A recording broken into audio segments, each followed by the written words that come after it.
జీవితంలో చేసిన మంచి పనులు శాశ్వతంగా నిలిచిపోతాయని మాజీ మంత్రి సిద్దిపేట ఎమ్మెల్యే హరీష్ రావు అన్నారు. సిద్దిపేట జిల్లా కొండపాక మండలంలోని శ్రీ సత్యసాయి సంజీవని శిశు హృదయాలయ రీసెర్చ్ ఇన్స్టిట్యూట్ ని సందర్శించారు మాజీ మంత్రి హరీష్ రావు. గుండె ఆపరేషన్లు జరిగిన చిన్నారులను పరామర్శించారు. రూపాయి ఖర్చు లేకుండా చికిత్స అందిస్తున్నామన్నారు. పేషెంట్స్ తల్లిదండ్రులు కూడా ఉచిత సేవలు అందించడం అభినందనీయమన్నారు. రాష్ట్రంలో సత్యసాయి సేవలు ప్రారంభించినందుకు వారి కృతజ్ఞతలు తెలిపారు. ఇక్కడ చికిత్స చేసుకున్న పేషెంట్స్ కుటుంబ సభ్యులు సత్యసాయి సంజీవనిలో నెల రోజుల పాటు సేవ చేయాలని విజ్ఞప్తి చేశారు హరీష్.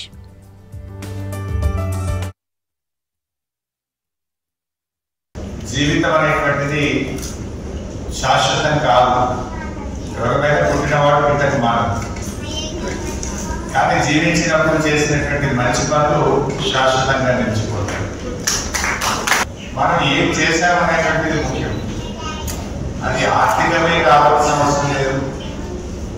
అది మాట సాయం కావచ్చు, చేత సాయం కావచ్చు. నీకు వచ్చినంత చేయడంలో గొప్ప ఆనందం ఉంటుంది, సంతృప్తి ఇస్తుంది.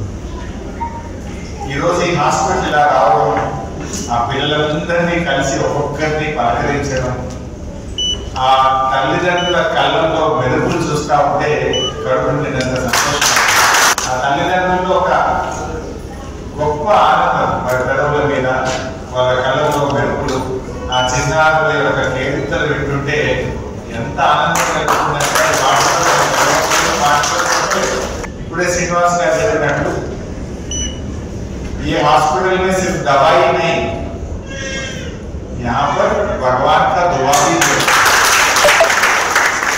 दवाई नहीं, ये हॉस्पिटल में दवा से ज्यादा मोहब्बत मिलता, प्यार भी मिलता है। यहाँ जितने लोग भी काम कर रहे हैं वो लोग मैं नौकरी करूं बोल के काम नहीं कर रहे। वो लोग उनकी खुद की बेटी के लिए जो सेवा करते हैं, उनकी बच्ची के लिए जो सेवा करते हैं, अपन घर में जो काम कर लेते हैं, यहाँ पर जितने भी लड़की और लड़के दवा के लिए, ट्रीटमेंट के लिए यहाँ पर आ रहा है, सबको भी उनके बच्चे मान के वो लोग सेवा करते हैं।